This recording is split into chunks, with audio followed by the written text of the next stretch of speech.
వివేకానంద రెడ్డిని ఎంపీ అవినాష్ రెడ్డి హత్య చేయించారని ఎమ్మెల్యే ఆదినారాయణ రెడ్డి ఆరోపించారు. వైఎస్ వివేకానంద రెడ్డి నివాసంలో వివేకానంద రెడ్డి కూతురు సునీత కుటుంబ సభ్యులను ఎమ్మెల్యే పరామర్శించారు.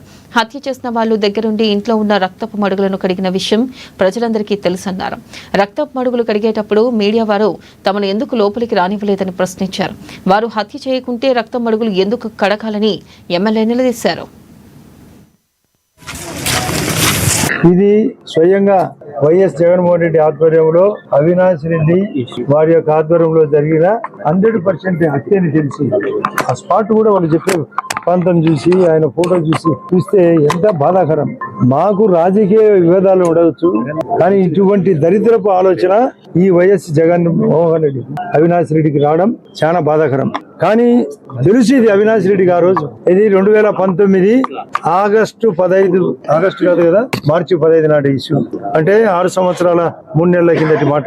మీరందరూ మిమ్మల్ని లోపలికి రానిలే, నాకు తెలిసి విలేకరులు మీరే చెప్పాలా. మీరందరూ చాలా మంది స్థానిక విలేకరులు ఆ రోజు ఈ రోజు అంటే ఉద్దేశం కుట్రపూరితం. వివేకానంద రెడ్డి హత్య ఎట్లా కుట్రపూరితమో కోడి కత్తి కూడా ఒక డ్రామా. మొన్న ఎలక్షన్లలో జరిగిన కనురెప్ప మరొక డ్రామా. ఇప్పుడు ఈ ఎలక్షన్ లో ఆడే డ్రామా మరొక కొత్త డ్రామా.